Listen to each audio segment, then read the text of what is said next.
नमस्कार, आपके साथ मैं हूं जीनत सिद्दीकी। आज का एजेंडा में आपका स्वागत है। बुलेटिन में हम उत्तर प्रदेश उत्तराखंड के हर कोने की बात करते हैं। हमारे साथ हमारे सहयोगी जो जुड़ते हैं रोजाना आपको जानकारी देते हैं। आज लखनऊ से रंजना हमारे साथ हैं, प्रयाग से सर्वेश दुबे, वाराणसी से नीतीश पांडे, गोरखपुर से रामगोपाल द्विवेदी, देहरादून से रॉबिन सिंह चौहान और मेरठ से निखिल अग्रवाल हमारे साथ जुड़े हुए हैं। ये सभी संवाददाता उन खबरों के बारे में बताएंगे जो आज महत्वपूर्ण रहने वाली हैं, जो आज एजेंडा बन सकती हैं।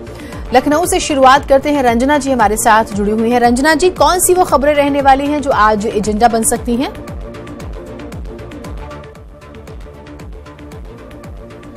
देखिए, आज दो मुख्य यहाँ पे कार्यक्रम है। एक तो जेपी नड्डा जो यूपी चुनाव के प्रभारी हैं, वो आ रहे हैं। आज पहली बार बीजेपी के चुनाव प्रभारी हैं, लखनऊ आ रहे हैं। 10:30 बजे वो लखनऊ एयरपोर्ट पहुंचेंगे और 12 बजे वो प्रेस कॉन्फ्रेंस करेंगे बीजेपी पार्टी कार्यालय में।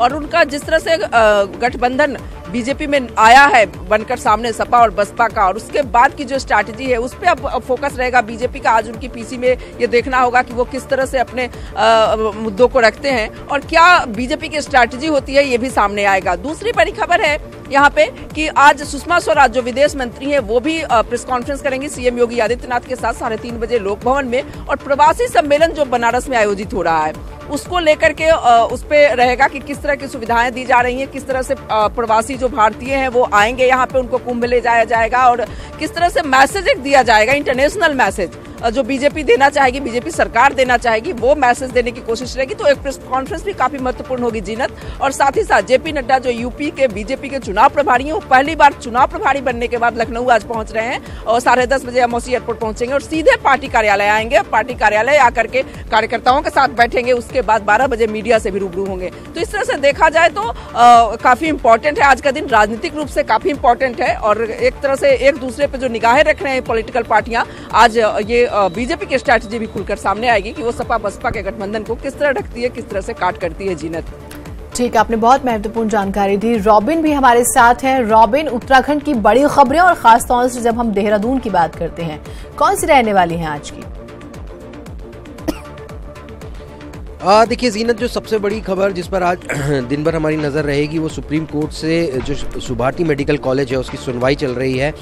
कल उसमें सुनवाई हुई थी जहां पे मेडिकल कॉलेज के जो छात्र हैं उनको दूसरे अलग अलग मेडिकल कॉलेजेस में शिफ्ट करने पर सहमति जताई थी सुप्रीम कोर्ट ने, और आज फिर से उस पर सुनवाई होनी है। अपने आप में बड़ा अजीब सा ये मामला है जिसमें एक ऐसा फैसला सुप्रीम कोर्ट में दिया है जिसमें ये कहा है कि जो सुभारती मेडिकल कॉलेज जो प्राइवेट यूनिवर्सिटी है, सुभारती मेडिकल यूनिवर्सिटी, उसकी जो तमाम जो संपत्ति है वो राज्य सरकार में निहित कर ली जाए। तो ये एक फैसला, उसके बाद आज इस पर आगे की सुनवाई होनी है। इसके अलावा हरीश रावत इस समय पूरे प्रदेश के दौरे में हैं। देहरादून में उन्होंने खिचड़ी पार्टी दी थी, इसके बाद हल्द्वानी में दी, उसके बाद अब वो गैरसैंण के रास्ते चमोली ज़िले में एंटर कर रहे हैं और वहाँ भी उनके कार्यक्रम है। कर्णप्रयाग में उनका रोड शो है, गैरसैंण में वो जाएंगे और वो हमलावर हैं सरकार पर क्योंकि जो बजट सत्र है वो गैरसैंण में नहीं किया जा रहा है। मुख्यमंत्री का दौरा है टिहरी का, जहाँ वो अटल आयुष्मान योजना जो है उसकी शुरुआत करने वाले हैं और अलग अलग योजनाओं का लोकार्पण उद्घाटन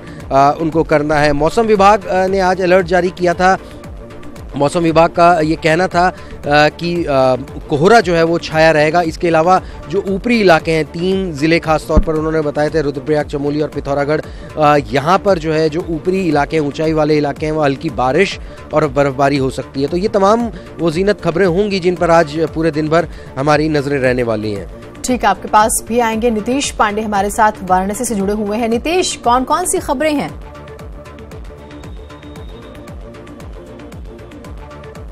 जीनत, 4 खबरें हैं बनारस और इसके जो सटे जनपद हैं भदोही और आजमगढ़ से। पहली खबर बनारस से, 21, 22 और 23 जनवरी को प्रवासी भारतीय दिवस का आयोजन होना है और इसे लेकर तैयारियां अब लगभग पूरी हैं, तैयारियां अंतिम दौर में हैं। जीनत, मैं आपको बता दूं कि जो प्रवासी भारतीय मेहमान बनारस आने वाले हैं उनके आगमन को लेकर तंबुओं का एक शहर बसाया गया है एढ़े गाँव में। इस शहर में हर वो खास व्यवस्था की गई है जो उन आने वाले मेहमानों को लुभा सके। 5 सितारा जो है क्लास की व्यवस्था की गई है। इसके साथ ही सबसे जो ज़्यादा आकर्षण बढ़ा रही है वो पेंटिंग है। पेंटिंग में काशी की जो साध्वी संस्कृति है उसको उसमें दर्शाया गया है, काशी के खान पान, और इसके साथ ही हर वो जो चीज़ है जो बनारस की कला से जुड़ी हुई है इसको दर्शाया गया है। और खुद इस पूरे जो तैयारी है, इस पूरे मामले पर जो मंत्री भी लगातार दौरा कर रहे हैं। स्वाति सिंह भी यहाँ पे आई हुई थी, वो भी पूरी तैयारियों का जायजा लिया उन्होंने और हर तैयारियों को हर कीमत पर जल्द से जल्द पूरा करने के निर्देश दिए। इसके साथ ही आपको बता दूं, जो दूसरी खबर है वो भदोही से है। भदोही जनपद में बीते दिनों जो स्कूली वैन में आग लगने की घटना हुई, घटना का चौथा दिन है, लेकिन अभी भी घटना के 3 आरोपी पुलिस के पकड़ से दूर हैं। ऐसे में प्रशासनिक लापरवाही साफ तौर पे दिखाई दे रही है। अगर पुलिस इन मामलों में ऐसे आरोपियों को अभी तक गिरफ्तार नहीं कर पाई है तो पुलिस क्या कर रही है? ये पूरा मामला काफ़ी बड़ा है। काफ़ी बड़ा इसलिए है कि जो बच्चे बनारस के BHU ट्रामा सेंटर में भर्ती हैं उनकी हालत अभी भी चिंताजनक बनी हुई है, लेकिन प्रशासन अभी तक इस पूरे मामले के आरोपियों को नहीं पकड़ सका है। कब तक पकड़ता है और क्या अगली रणनीति होती है या क्या अगली इनकी प्रक्रिया होती है, इस पर खास नजर रहेगी। जो तीसरी खबर है वो आजमगढ़ से है। आजमगढ़ में फूलपुर सामुदायिक स्वास्थ्य केंद्र की गंदगी वहां के स्थानीय लोगों के लिए दुश्वारियों का सबब बनी हुई है। तो सामुदायिक स्वास्थ्य केंद्र के बाहर जो मरीजों की सुइयां और गंदी चीजें हैं वो बाहर रहती हैं और इसकी कई बार ग्रामीणों ने शिकायत की आला अधिकारियों से, लेकिन कोई ध्यान नहीं दिया और आज तक वो गंदगी की स्थिति वही है। लिहाजा अब देखना ये होगा कि अधिकारी जगते हैं या यूं ही बस खाना पूर्ति होती रहती है। जो चौथी खबर है वो भी आजमगढ़ से है। आजमगढ़ में सऊदी अरब जाने वाले 3 लोगों के मौत की खबर आई है और उनकी खबर आने से परिवार में कोहराम मचा हुआ है। और परिवार में कोहराम मचने के साथ ही सपा के कुछ लोगों ने, सपा के विधायक ने इस पूरे मामले को लेकर जिलाधिकारी से शिकायत, उनसे ज्ञापन दिया उनको, और ज्ञापन देकर इस पे गृह मंत्रालय और रक्षा मंत्रालय इन लोगों को हस्तक्षेप करने की मांग की। अब देखना यह होगा कि अगला कदम क्या होगा। इन 4 खबरों पर आज हमारी खास नजर रहेगी। ठीक बात है, आपने सऊदी अरब का जिक्र किया और भारत से जो लोग भी बाहर के मुल्कों में नौकरी करने के लिए जाते हैं उनकी निगरानी कौन करता है? वो क्या सही तरीके से जाते हैं? एजेंसी एक बहुत बड़ा कारोबार है, उनकी सुरक्षा क्या वाकई इसकी कोई जिम्मेदारी लेगा? ये पिछले दिनों जो महसूल प्रकरण है वो भी कोई नहीं भूल सकता। खैर, बातचीत इस पर करेंगे। हमारे साथ रामगोपाल द्विवेदी भी जुड़े हुए हैं गोरखपुर से। रामगोपाल, क्या कुछ खबरें हैं जिन पर नजर रहेगी?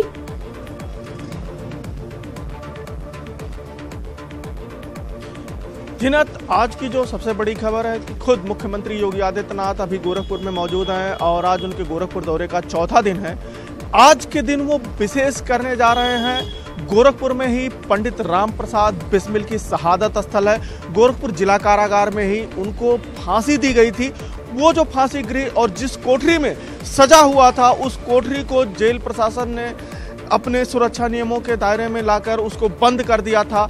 बीच में जब यहाँ के कुछ लोगों ने, शहरवासियों ने इस मुद्दे को उठाया तो मुख्यमंत्री योगी आदित्यनाथ ने निर्देश दिया कि जो कोठरी है, जो फांसी गृह है, उसको आम जनता के लिए खोला जाए। जिसके बाद खुद मुख्यमंत्री योगी आदित्यनाथ ने इस पूरे मामले को संज्ञान में लेते हुए इसको पर्यटन विभाग से कहा कि इसको पर्यटन की दृष्टि से डेवलप किया जाए। अब पर्यटन विभाग उस जगह को डेवलप करने की कार्ययोजना तैयार कर रहा है और उस फांसी गृह को आम जनता के लिए, पर्यटन के लिए खोला जाएगा। साथ ही जिस कोठरी में रामप्रसाद बिस्मिल रखे गए थे उस कोठरी को भी आम जनता के लिए खोला जाएगा।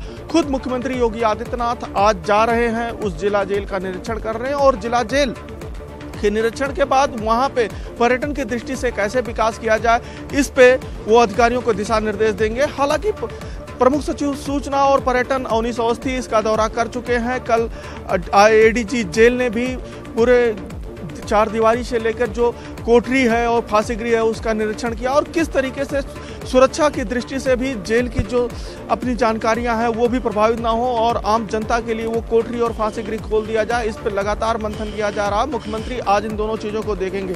दूसरी एक जो बड़ी चीज़ सियासत से भी होगी जिसमें मुख्यमंत्री योगी आदित्यनाथ शिरकत करेंगे वो है आज जो सैनिक हैं, पूर्व सैनिक हैं जो देश के लिए लड़ाई लड़े हैं, करीब 25 ऐसे परिवार हैं, उनको मुख्यमंत्री योगी आदित्यनाथ सम्मानित करेंगे। ये भारतीय जनता पार्टी की तरफ से यह कार्यक्रम आयोजित किया जा रहा है। चूंकि पार्टी को अब चुनाव लड़ना है मिशन 19 की तैयारियों को लेकर, तो पार्टी किसी भी मोर्चे को छोड़ना नहीं चाहती है। उसी के तहत एक मोर्चा ये भी है कि जो पूर्व सैनिक हैं, जो देश की लड़ाई आज़ादी के लिए चाहे लड़े हों या फिर भारत पाकिस्तान का युद्ध लड़े हों, कारगिल युद्ध लड़े हों या जो भी देश की लड़ाई लड़े हैं जो सैनिक, उनका सम्मान करेगी बीजेपी और उस कार्यक्रम में मुख्यमंत्री योगी आदित्यनाथ शिरकत करेंगे। जीनत, बिल्कुल, बेहद ही महत्वपूर्ण खबरों से आपने रूबरू कराया। सर्वेश भी हमारे साथ हैं। सर्वेश, प्रयागराज की तस्वीरें तो हम यूं देख ही रहे हैं, क्या कुछ और आपके पास जानकारियां हैं? खबरें कौन सी जिस पर नजर रहेंगी?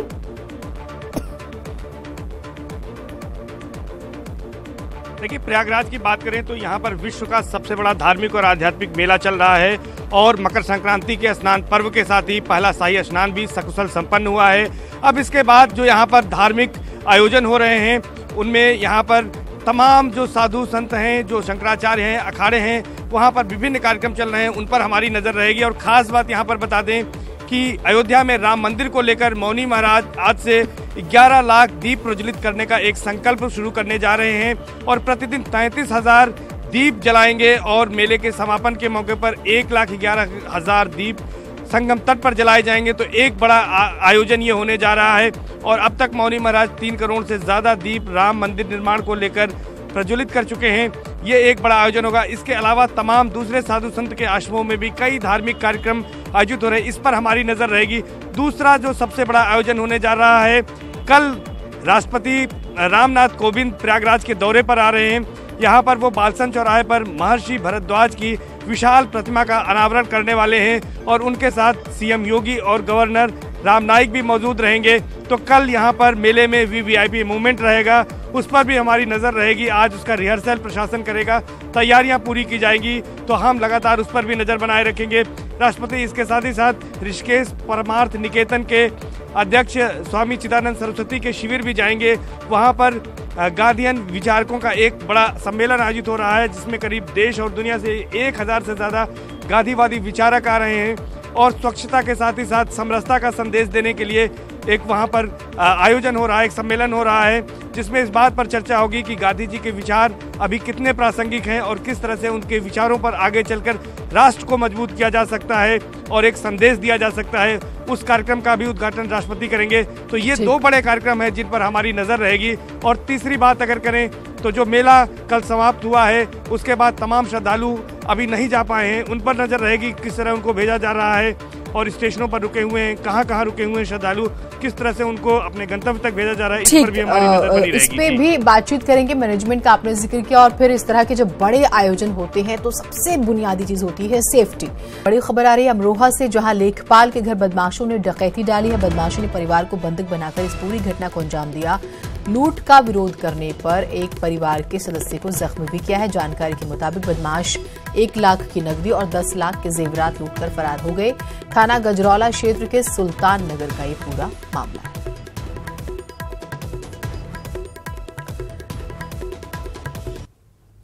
और अब बात करेंगे अपने इस बुलेटिन में तमाम सहयोगियों से, खबरें जानेंगे आज कौन सी महत्वपूर्ण रहने वाले। निखिल भी हमारे साथ, हमारे सहयोगी जुड़ गए हैं। निखिल, पश्चिमी यूपी में क्या कुछ ऐसा है जो आज दिन भर जिस पर नजर रह सकती है? देखिए जीनत, मैं आपको बता दूं, वेस्टर्न यूपी की जो सबसे बड़ी खबर इस समय आ रही है वो अपराध की दुनिया से आ रही है। 50,000 का इनामी बदमाश जो अपराधी है, अब वो एनकाउंटर के खौफ से जूझ रहा है। यानी उसने अपना एक वीडियो जारी किया है बागपत में और उसने गुहार लगाई है कि पुलिस उसे उठाकर एनकाउंटर कर सकती है, ऐसा वो गुहार लगा रहा है। ये नोएडा में एटीएम लूट में वांटेड रहा है, जिसके बाद ये 50,000 का इनामी घोषित कर दिया गया और अब अपना वीडियो वायरल कर रहा है। ये वीडियो सोशल साइट्स पर जमकर देखा जा रहा है और इससे कहीं ना कहीं पुलिस का इकबाल कायम हो रहा है और उसमें देखा जा रहा है कि बदमाश अब खौफजदा है, वो एनकाउंटर से खौफ मान रहा है और पुलिस पर आरोप लगा रहा है कि उसको उठाकर एनकाउंटर किया जा सकता है। लोगों से गुहार लगा रहा है कि उसे बचा लिया जाए। लेकिन जो दूसरी बड़ी खबर आगरा से आ रही है वो ये है कि यहाँ शोधों का खौफ कायम है। जो छात्रा है वो शोधों के आतंक से खौफजदा है। यहाँ पर एक छात्रा को और उसके भाई को शोधों ने बीच सड़क पीटा और लहूलुहान कर दिया और अब परिजन गुहार लगा रहे हैं कि किसी तरीके से उन शोधों की गिरफ्तारी हो सके, लेकिन पुलिस अभी तक उन्हें गिरफ्तार नहीं कर सकी है। तीसरी बड़ी खबर मेरठ से है, जहां एक नगर पंचायत की अधिशासी अभियंता पिछले 3 महीने से नहीं बैठ रही है। यानी पूरे इलाके के काम बिल्कुल जर्जर हैं, बिल्कुल ध्वस्त हो चुके हैं। वहां पर कोई विकास कार्य नहीं हो रहा और वहां पर जो नगर पंचायत अध्यक्ष है उसने लोगों के साथ मिलकर कार्यालय पर ताला जड़ दिया है। क्षेत्र की जनता में बेहद नाराजगी है, लेकिन बड़ा सवाल यह है कि जब ईओ नहीं बैठ रहे तो जिले के आला अधिकारी क्या कर रहे हैं। लगातार शिकायतें भी इस मामले में की जा रही हैं, लेकिन ना तो जिलाधिकारी के कान पर जू रेंग रही है, ना ही मुख्य विकास अधिकारी के कान पर जू रेंग रही है, और जो ईओ है वो मनमानी करती नजर आ रही है। जो चौथी बड़ी खबर है वो बरेली से है, जहां पर शोधों का आतंक, यानी फिर आगरा और बरेली दोनों ही एक जैसे इलाके हैं जहां पर शोधों का आतंक है। यहां पर भी एक शोधे ने 20 सड़क पर छात्रा को लहूलुहान कर दिया, उसके भाई को लहूलुहान कर दिया, और जब एक एनजीओ संचालिका ने बीच बचाव कराया तो शोधे वहां से फरार हो गए। पुलिस अभी तक इन शोधों की गिरफ्तारी नहीं कर सकी है। कमोबेश ये स्थिति पूरे वेस्टर्न यूपी की है। आगरा का हमने आपको बताया, बरेली का हम बता रहे हैं, मेरठ, बागपत, बुलंदशहर में भी शोधों का इसी तरीके से आतंक कायम है। पुलिस भले ही बड़े अपराधियों पर नकेल कस रही है, एनकाउंटर कर रही है, लेकिन ये जो शोधे हैं वो शायद अभी पुलिस के इस अंदाज से बाहर नजर आ रहे हैं, यानी पुलिस का खौफ शोधों में नजर नहीं आ रहा है। इस पर भी थोड़ी सख्ती की जरूरत है। हम कई बार देखते हैं बच्चियां स्कूल जाना छोड़ देती हैं, घर से बाहर निकलना छोड़ देती हैं, और जाती निजी जिंदगी जो है वो भी उनकी काफी हद तक प्रभावित होती है। एक बड़ी खबर आ रही है लखनऊ से। शहीद पथ पर देर रात वाहनों की टक्कर हो गई, 3 ट्रकों में भीषण आग लग गई। एक ट्रक के ड्राइवर और क्लीनर की तो जिंदा जलने से मौत हो गई, 2 ट्रक जलकर खाक हुए हैं। मृतकों की शिनाख्त भी नहीं हो पाई। कितना बड़ा ये हादसा, अंदाजा लगाइए। एक ट्रक के ड्राइवर और उसका जो सहयोगी होता है क्लीनर, उसकी जलने की वजह से मौत हो गई है। एक्सक्लूसिव तस्वीरें हम आपको दिखा रहे हैं, और बहुत विचलित करने वाली तस्वीरें हैं। लखनऊ से ये बड़ी खबर, एक्सक्लूसिव तस्वीरें न्यूज़ 18 की स्क्रीन पर आप देख रहे हैं। शहीद पथ पर देर रात 3 ट्रकों की टक्कर हो गई और 3 ट्रकों में आग लग गई।